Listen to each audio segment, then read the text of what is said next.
Good morning. Good morning. My name is Malik Nevels. I am the Executive Director for the Illinois African American Coalition for Prevention.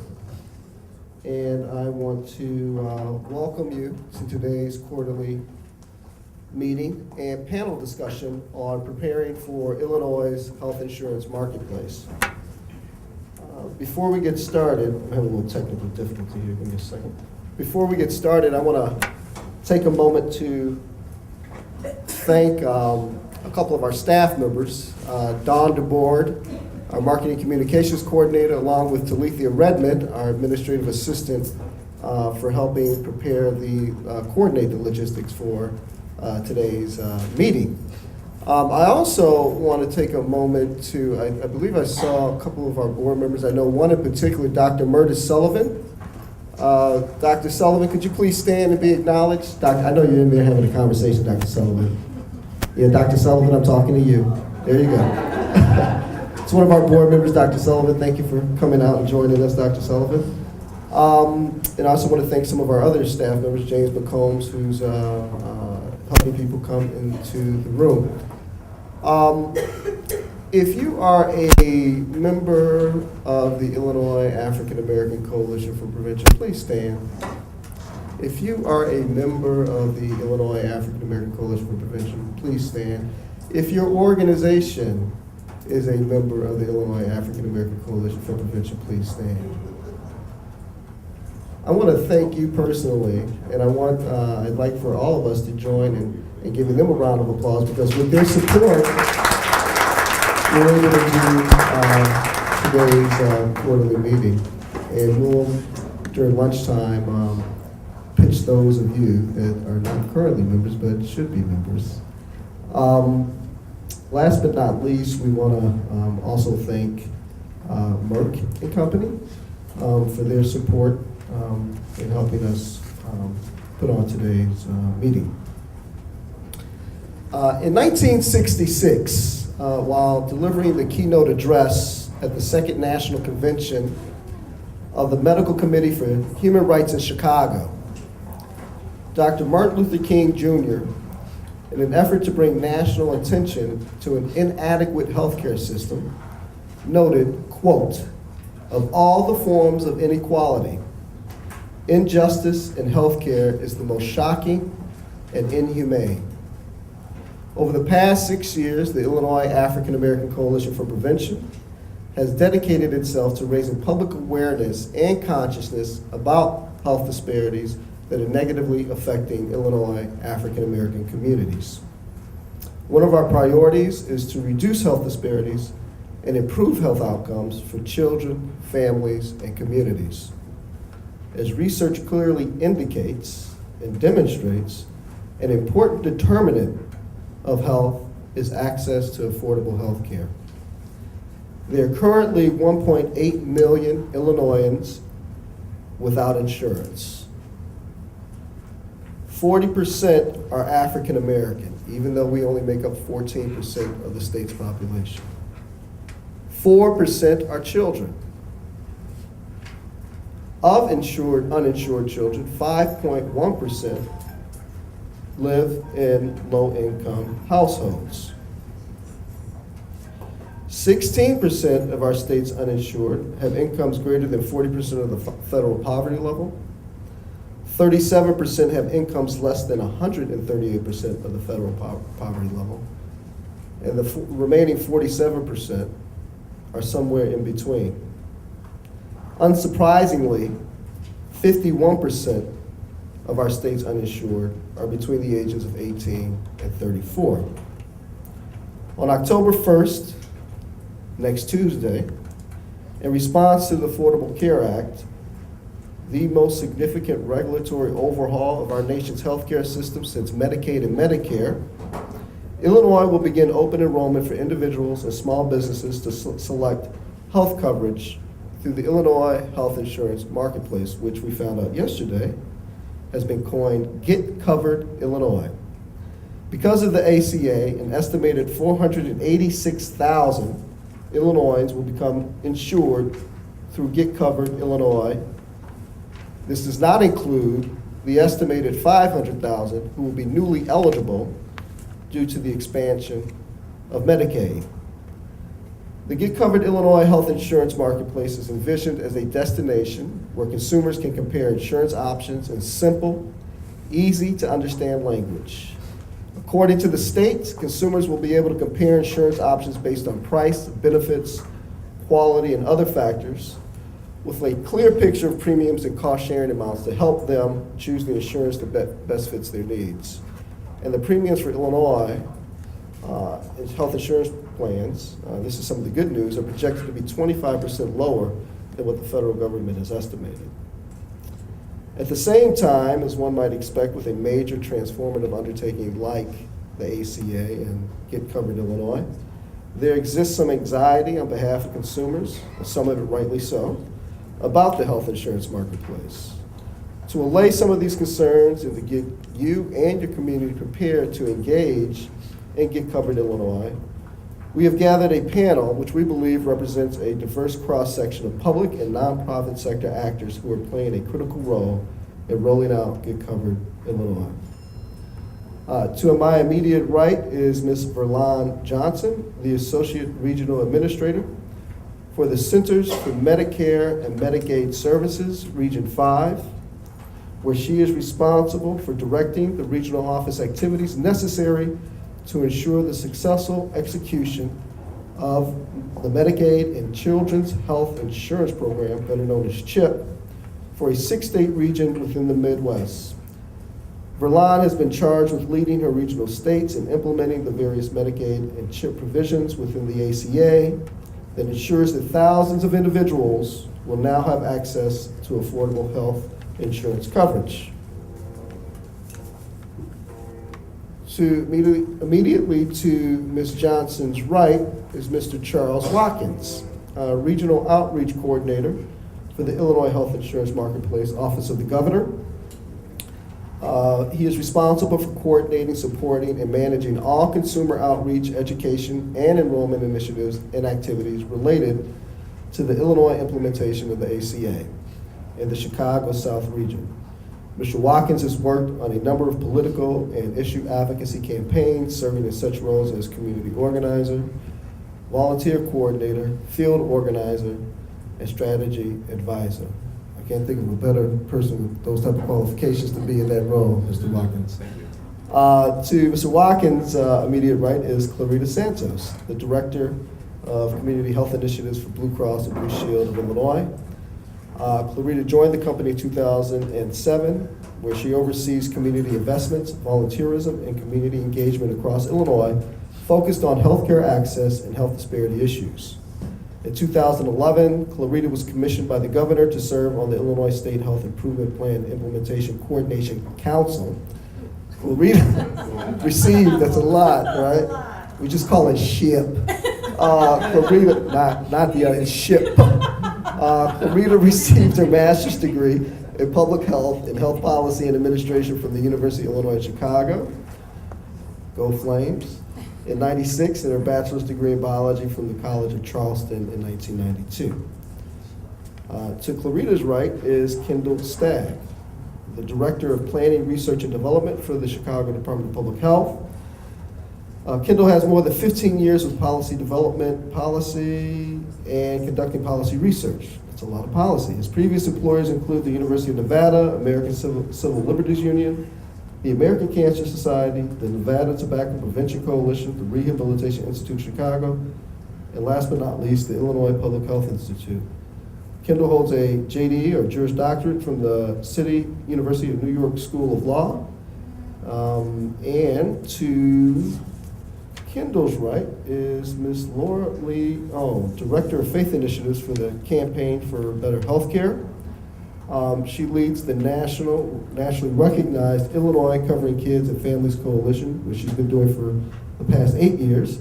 The coalition was a private-public partnership with the state of Illinois and helped to increase the all kids enrollment from 400,000, and this is phenomenal, from 400,000 to the status of 1.4 million children. The USGAO reported that Illinois was one of the three states that had the highest enrollment during a 10-year period. Ms. Leon has a long social justice and urban development background, and please join me in extending a warm welcome to today's panelists. So what we're going to do is we're going to have each of the panel members come up and talk a little bit about how their organization is impacting Get Covered Illinois. We have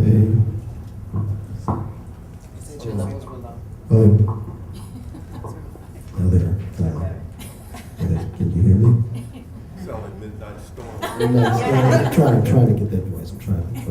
So we're going to give them about 10 to 15 minutes to come up, and after their presentations, we're going to do what we do, and we're going to open up the floor for Q&A and have our audience members ask some questions, for which I'm sure will be a very robust and lively conversation. So we're going to start with Verlon, and Verlon is going to, I believe, speak to, she'll provide a high-level overview of the Affordable Care Act and the new health insurance marketplace. So please join me in welcoming Verlon to the podium. So as Malik said, my name is Verlon Johnson, and I'm the Associate Regional Administrator for Medicare and Children's Health Operations at the Centers for Medicare and Medicaid Services at the U.S. Department of Health and Human Services. Now there is a test to see if you all can recite that back. But at any rate, I do work very closely with the state of Illinois, and when Charles gets up here, you'll really realize how much. But we implement the Medicaid and the new health insurance marketplace with the state of Illinois. So it really is my pleasure to be here today, just to kind of give you an overview of our changing healthcare environment. But I also want to provide some clarity to you all as to how the marketplace will work and how you can help us. So Malik in the back, I just want to say thank you to you and your organization. You really should be commended for having this forum. Charles and I will definitely tell you that our key is to make sure we're engaging our stakeholders at every step of the process about our upcoming changes, because we know we cannot be successful without all of you. So having said that, go ahead and switch. I want to just step back a bit and tell you a little bit more about how did we get here, okay? So prior to the ACA, we saw there were a number of challenges surrounding our healthcare landscape. We had about 129 million Americans with pre-existing conditions. So this meant that many Americans out there had to pay excessive health insurance rates. They had these carved out benefits that didn't meet their needs, or they just couldn't get health insurance at all. We also saw the premiums were continuing to rise for this population, even though their particular, their salaries weren't. So this was really making healthcare insurance even less affordable. And then we also had about 10 million Americans who had insurance, but they just didn't have comprehensive coverage. So this meant that they were paying premiums, they were going to the doctor or doing the other providers, and essentially they were paying a lot more out of pocket because it just really wasn't covering them what they needed to do. And then to add to all of this, we saw there were about 50 million Americans who didn't have coverage at all. Now, some of these individuals may have had coverage from time to time, but there were clearly some gaps in their coverage. So just to give you an idea, so if you can see these slides, you'll see that when I talk about those people who had gaps in coverage, we're talking about perhaps children who had Medicaid. But once they turn 18 or 19, depending on what state they're in, they no longer had coverage anymore, okay? We're also talking about pregnant women. We know that Medicaid does a really good job of covering Medicaid women who are pregnant. But once they have the children, they didn't have coverage anymore. We also saw that people had changes in income. Now, usually you think changes in income means it's less money coming in. But actually, in this case, when people got raises, that 5% raise, they actually got out of the Medicaid program, and they were unable to have health insurance. We also saw that there were people who may have been too young for Medicare. We know that Medicare is for people who are 65 years and older, and so they were probably too young for it, they didn't get coverage that way. And then we also saw people who were disabled, but frankly, they just weren't sick enough to get Medicaid coverage. So that was also an issue. And then lastly, we had young adults who were just starting out. So how many people here in this room have kids in college? Okay, so be thankful, because a couple of years ago, they would not have health insurance coverage after they got out of college, or frankly, after they turned 22 or 23 years old. But now we're seeing that people, of course, can get more. So these are the people we're talking about. So help was on the way. The last few years, we saw the Affordable Care Act really has done a lot to eliminate many of the challenges associated with coverage and costs when it came to health insurance. So we saw roughly about 3.1 million young Americans can now continue to receive coverage under their parents' plans. So guess what? Your kids are going to stay in your house a little bit longer, right? Not only that, but they'll be under your health plans until they're 26 years old. We also saw that 34 million Americans with Medicare and 71 million people on private insurance really saw some positive improvements in terms of the preventative services coverage. So now mammograms were covered, cancer screenings, and other things like that were really important to make sure we're having healthy Americans. And we've also seen some lifetime limits removed from people's insurance as well. Now on the cost side, we saw some great significant changes too. We're actually experiencing the lowest sustained national healthcare spending growth in 50 years. That's huge because we got here because healthcare spending was growing so quickly. And then we also did a lot with our anti-fraud efforts. We recovered nearly $15 billion over the last 4 years when it came to anti-fraud efforts. So you can see that we've made some tremendous progress, and the ACA really is helping Americans to receive more available care coverage. But much of that really has been anticipation of the next big thing, and of course that is implementing a new way to buy health insurance with the marketplace. Okay? So our goal here is to make sure that Americans have quality, affordable health care coverage that they didn't necessarily have before. And so although enrollment will begin on October 1st, which is how many days away? 5 days away. See, you know, this is what we're thinking, right? The marketplace will actually become fully operational on January 1st, 2014. And then if you actually looked at, if you looked at the income of our uninsured population, you would have seen that their income fell between what we call 100% to 400% of the federal poverty level, which meant that for a family of four, that was about $23,000 to $94,000. And so this marketplace is really meant to provide coverage to this population. Now, Charles will get more into the specifics of Illinois, but I do want to let you know that that once operational, nationally speaking, we're talking about maybe 25 million Americans will have access to quality health insurance, and up to 20 million more will actually get assistance to help cover that and make it even more affordable. All right, so we are designing a marketplace where everything, okay, is laid out for the consumer. All costs are going to be stated up front, so people are going to have a very clear picture of what they're paying for and what they're getting before they make a choice. How great is that? They'll actually know what you're getting before you buy it. That's a great thing, okay? There's also going to be one process to determine eligibility for the marketplace and actually give us an idea about potential cost savings too. In addition, for those that qualify for the marketplace, they'll be able to make some more some more meaningful comparisons between the plans. So this will really give them this apple-to-apple comparisons in terms of how to really make an informed decision. So all of this means, as the slide says, there are a number of advantages to the marketplace. Number one, there's going to be enhanced competition on the health insurance market. And so what I mean by this is that insurance companies will compete for business on a level and transparent playing field, driving down costs. We've already seen premiums on the national average rating about at an average of 16% lower. And you just heard Malik say it's 25% lower than we anticipated in Illinois. So that's huge. That's a huge progress that we're making. We're already seeing that competition playing out. It'll also be easier for people to afford health care with advanced premium tax credits, which I'll get into, and some cost sharing reductions as well.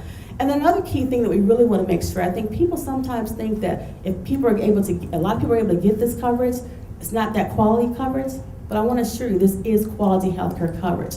We have qualified health plans. They have basic standards that they have to meet on quality, consumer protections, and access. So this means that we're going to make sure that people have a great program that they can really get their health insurance coverage taken care of. And then lastly, as I said before, costs are going to be made clear. Everything is going to be up front. People will know exactly what they're getting before they make a decision. So in terms of what's in this plan, well, I think it's very clear from here that you'll see it's very comprehensive coverage. No more of that, the coverage that's not really going to help you. So all qualified health plans, every single qualified health plan we have, will have to make sure they're covering these essential benefits. So ambulatory services, emergency services. Look at that, mental health and substance abuse. Isn't that awesome? They have to cover that. Laboratory services. So again, these are the core benefits that every plan will have to cover. In terms of course, with everything, something's going to be a little bit different, but I do want to assure you again that that will not change from plan to plan, okay? But plans can vary in terms of how they cover their additional benefits that they offer, how they may implement their provider network, so who people can actually see, and also how they may execute the use of premiums, co-pays, and coinsurance. All right, and so here's a really important part, is how do we make the marketplace more affordable? Well, financial help will be available to working families in two different ways. One will have these premium tax credits, and this will actually help people to lower their monthly marketplace healthcare premiums through credits immediately. So this is great. It's not a tax credit that you're going to get in April or May or other months, but this is saying that now you can actually take that credit and lower the premium that you're supposed to pay. There's also another way people can actually get help as well, and this is in cost sharing reductions. And this will actually assist people in reducing their out-of-pocket costs. And so all of these are going to be determined in the marketplace, so people will go into the marketplace and get this determination, and it's going to be based on their family's income, which is really key.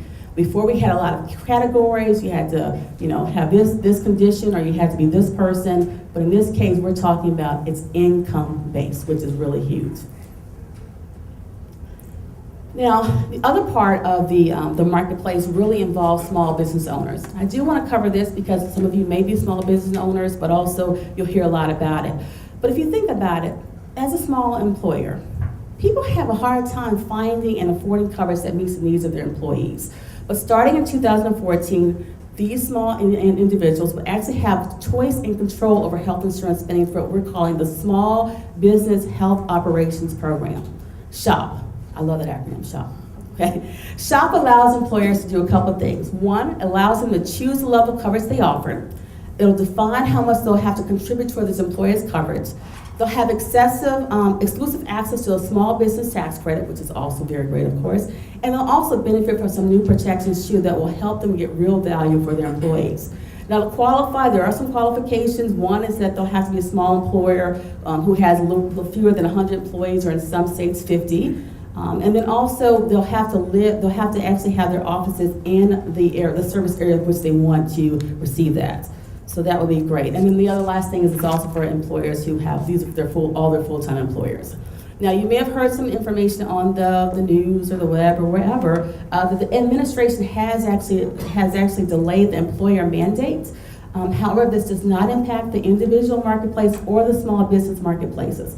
So basically, if an individual's employer does not offer health insurance coverage, we're encouraging them to, of course, apply through the individual marketplace. All right, so let's get into the actual how do we get into this program, okay? So essentially, there are basic requirements to meet the eligibility and enrollment for the program. One, they have to meet a residency standard. So they have to live in a service area of the marketplace. So if someone's in Ohio, they can't apply for the marketplace in Illinois. They have to be in the actual residency of where they are. So for instance, I know there are a lot of people out there who are snowbirds who may live in Florida half the year and in Illinois half the year. These individuals will essentially have to go by their primary residence, which is probably Illinois, okay? They also have to be citizens of the United States. That's also a requirement. And then lastly, they can't be incarcerated. There's actually a way the people who are in prison actually have other ways to get health insurance. And so this wouldn't be something that would be something they would necessarily do. All right, so while expanding our access to healthcare is really important to us, the other thing we wanted to do, and we were talking about a little bit earlier, is to make sure we're creating this no wrong door approach to coverage. We want to make sure that when people go one place, they're able to figure out where they belong. So what this means is that the state Medicaid agencies and the marketplaces are going to work together, as we have throughout our years, so that if an individual is eligible for Medicaid, and they're determined, and they go into the marketplace, they can actually transfer automatically to the marketplace to get their coverage, okay? So when enrollment starts on October 1st, consumers will be able to apply for coverage using what we're going to call a single streamlined application. And again, this will enable them to find out what it is that they're going to qualify. And I can go into a lot of different specifics about the hub. Have anybody heard about the hub that we have? Okay. There is a hub that we call the Eligibility and Services Hub, And essentially, again, it's just our electronic way in terms of how we're going to make sure people are going to get their information determined. So this is just really a way to ease the burden for our states. We want to make sure that states won't have to go to the IRS and to other counterparts to ensure people's income status. Instead, they can actually make a connection through this one data services hub to make that determination. And then this is what our single streamlined simplified application looks like, okay? There's actually two ways that people will have it. One is online and there's one that's on paper. We went through a tremendous amount of work to make sure this was streamlined. The actual application initially was 21 pages long. We actually got it down to 3 pages in paper. So I think that's pretty good. That's pretty good, right? It's pretty streamlined, right? But on both the paper application and the internet application, there are a couple things that people will need to know in terms of what they'll have to have in front of them to make this determination. One is they'll have to know their family and their household information. That's going to be key, making sure that they have that information in front of them.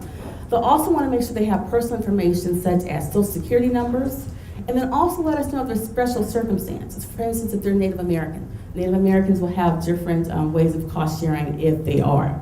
And then of course, the other key piece is to make sure people have their income information in front of them as well.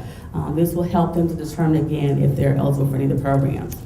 So then once they're online, they'll be able to determine, we'll be able to have an opportunity to review their applications. They'll be able to sign it and submit it, so they'll be able to do that ahead of time. And then if they're submitting online, they'll also be able to figure out if they're qualified for any tax credits or if they have qualified for Medicaid or CHIP.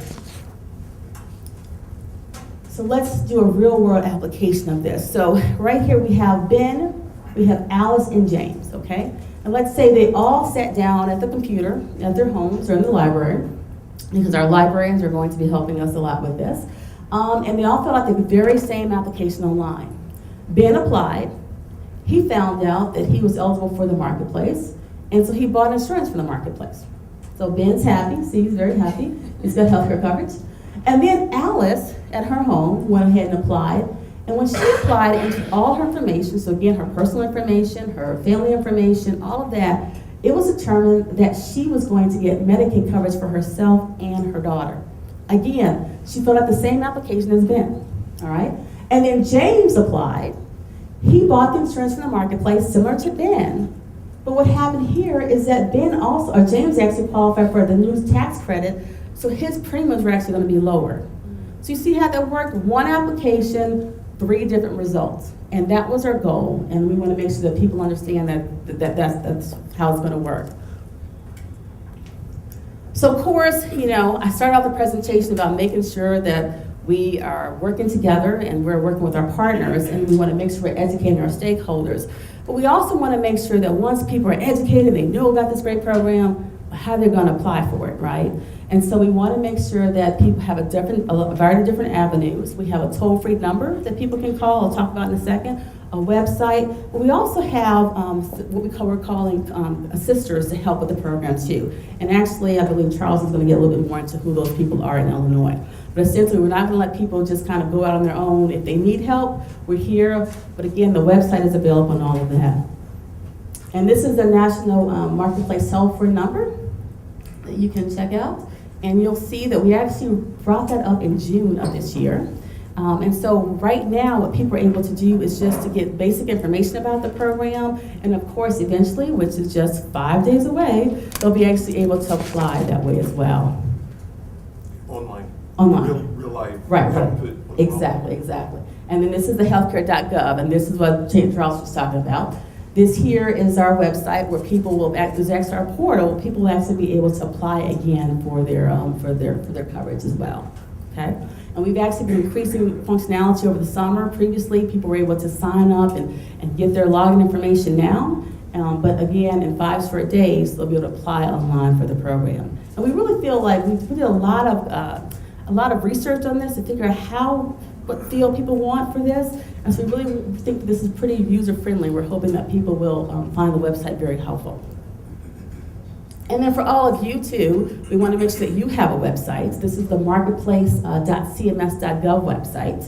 And this website here is really for, again, for all of you in the community to be able to get resources. So everything that I'm talking about and Charles is going to talk about and probably everybody else, it's all on this website, including our talking points. You'll probably remember she stumbled there, and this is what she said here. But it's all on that website. It's a great way to get that.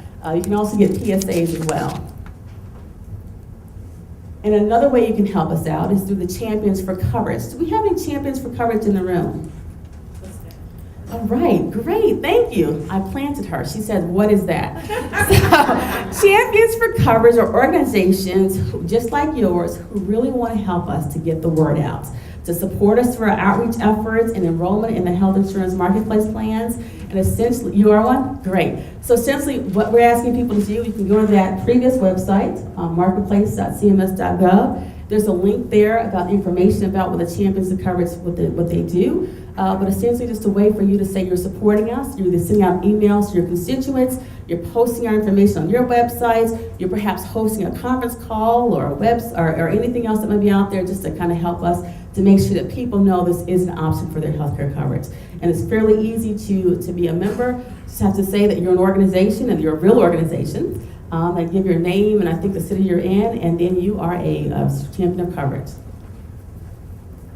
And then again, just wanted to just give you an idea of what's happening. Obviously, August is behind us. We've already done all of our training for our navigators, which you'll hear more about in a second. In October, 5 short days away, we have open enrollment. And then January 1st, you'll see that we'll actually be able to provide that coverage under the new health insurance marketplace as well. So a lot's going to be happening in the next couple of months. But to make sure that you are familiar with what's happening, we're inviting you to join us on Twitter, on Facebook.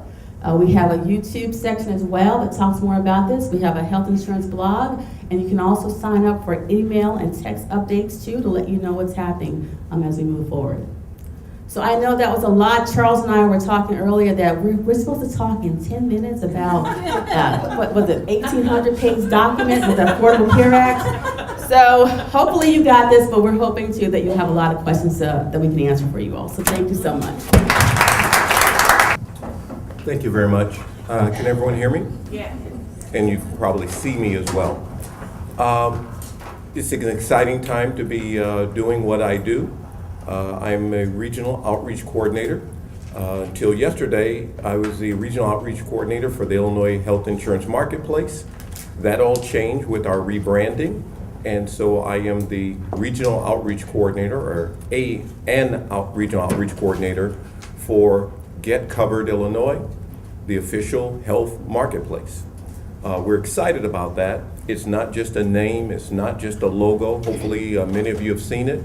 If you have not, you will see it pervasively very, very soon. It's not just an arguably cute name. What we look at it as a call to action, and it's what we do.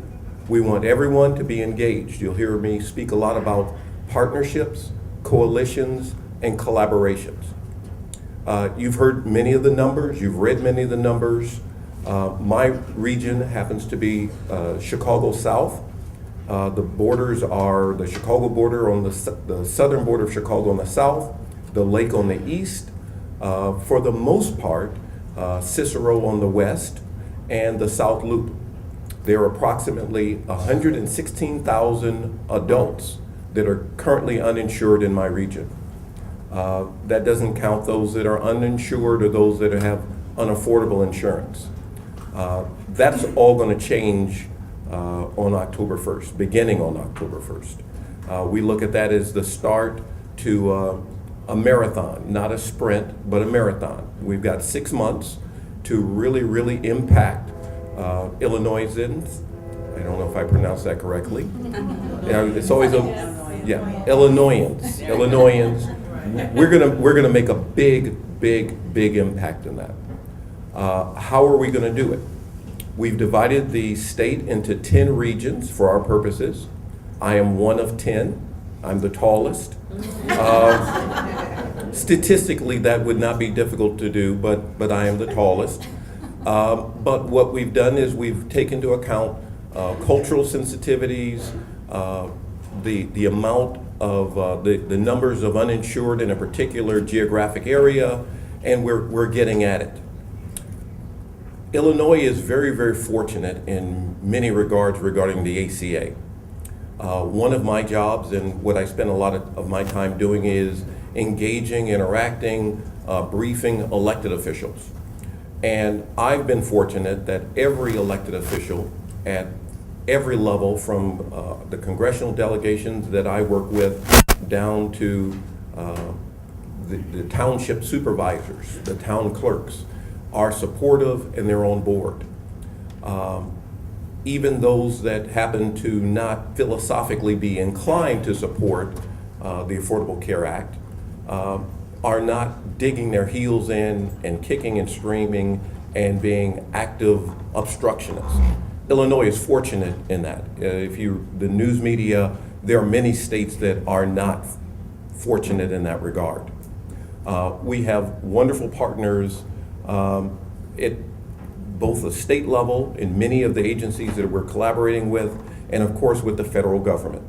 And I am just so very pleased to meet Verlon today. I work with her staff on a continuous basis, and they are, except for the height thing, we are joined at the hip on these issues. Elected officials, the state reps and the state senators who have had the wisdom to legislate to accept the expanded Medicaid. That was a huge, huge issue. The fact that we are receptive to that. There are just going to be hundreds of thousands in this first year of enrollment that are going to benefit from that. Categories that absolutely could not be on the Medicaid rolls will be on because of the expanded Medicaid. Adults that are 18 to 64, that are single, no dependents, and are not disabled. That is going to change. We have tremendous partners with supporter organizations. We had a meeting last Friday. It's all starting to blur. Every time Verlon said 5 days, I didn't hear 5 days. I know how many hours there are. That is absolutely true. I know how many hours there are. And probably in the next couple of days, it'll get down to minutes. But there are amazing supportive partners that we have. Be Covered is one. They're represented here. Organizing for Action, Young Invincibles, Planned Parenthood, etc. Again, partnerships, collaboration. That's one of the things that are some of the things that are going to help us get this done. We're currently, unfortunately, there's we've probably made a little bit of a dent in it, but approximately 80% of the country nationally, they've heard about the Affordable Care Act or the ACA or Obamacare or healthcare reform, but the important thing and where the rubber hits the road is what does it mean for them in their lives, for their personal health, their personal family finances, what does it mean for them? We're going to make a significant dent on that. That's going to change. The Get Covered Illinois, the rollout of that is just the very start of our public awareness campaign. It will be pervasive. It's going to be on all platforms and not television channels, although it will be on that also. But we're talking about television, radio, newspapers, billboards, CTA advertisements, and of course digitally, both social media, web ads, etc. It's going to feel like a battleground state a month before the election. It's going to be that pervasive. Other very important partners, and we're represented here on this panel, and that has to do with the assisters. The Illinois Assister Program is comprised of 3, 4, or 5 elements, depending on how we look at it. But the key to it is that they are all going to be very highly trained. They're going to be very highly coordinated. That's part of my role in my region. And they're going to be certified by both the state and the federal government. The training is also by the state and the federal government. I don't want to see her eyes glaze over, but those that have been through the state training, which is 1 day of online training, 2 days of face-to-face training. I've been through it, and it is it moves us. It moves us in our knowledge base and our competencies, and that's what we're looking for. So the state issued $27 million in grants through the Illinois Department of Public Health. They were kind enough to be the grant maker for this. And we had 44 lead organizations that were the recipients of that $27 million. Again, partnerships and collaboration. They in turn partnered with these are all community-based organizations that have trusted relationships, trusted clientele. They already are in communities all over Illinois. Generally speaking, they're nonprofits, very familiar names, 44 lead grantees. There are several hundred sub-grantees from that state grant-making process. There are at least one organization that is represented here today. The federal government issued approximately $3 million to, depending on how we look at it, 10 or 11 organizations here in Illinois. And they in turn have sub-grantees. Again, these are trusted organizations that already have established relationships in communities. We're talking about cultural sensitivity, special populations. An interesting note about the mention that if people that are in prison are not eligible. That is certainly true. However, one of the special populations are those reentry. That is a huge issue. I was at a big meeting on the west side this past Thursday on that very issue, and we had an important clarification. If they are in pretrial detention before there's an adjudication, so this will affect county jails and local jails, they are eligible to do enrollment into the health plans, the expanded Medicaid and the private marketplace plans, as well as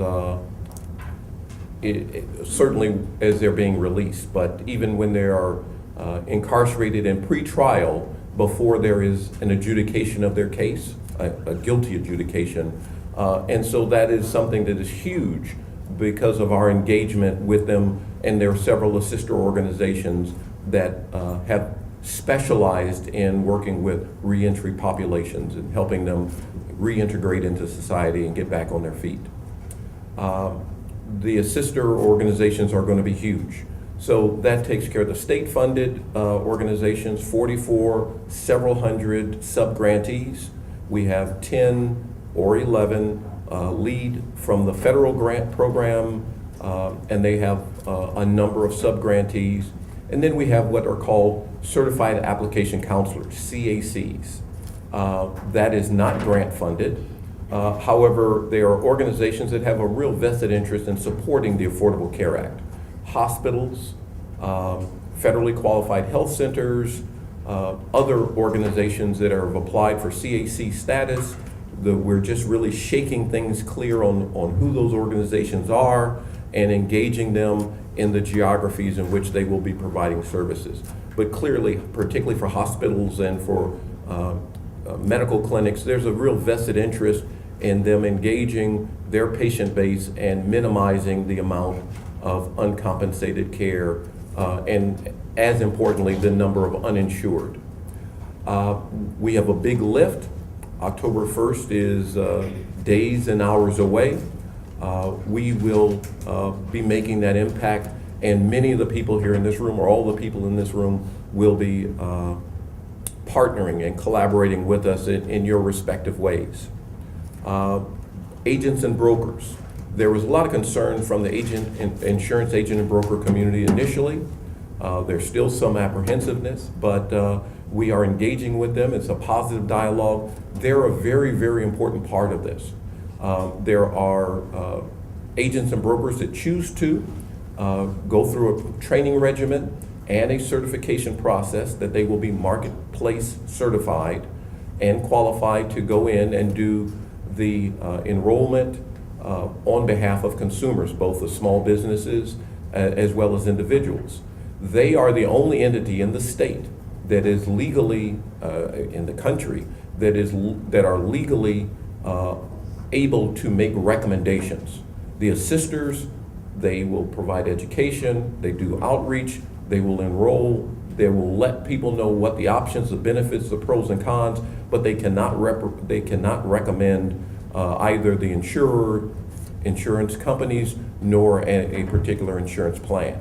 So agents and brokers have an extraordinarily important role in this. And then other entities that are coming on board. I don't know how far along we are with enrollments to the, what is the program that you just mentioned? Not ambassadors, but the champions of coverage. I'd like to save a lot for the Q&A and allow my colleagues to make their presentations, but we have a big lift. But again, with partnerships and collaboration, we're going to get this done. October 1st is the start of a marathon. It is not the end of the race, the beginning and end of the race. And we really hope that you'll engage with us. And we certainly want to talk about in what ways we can be supportive of your efforts.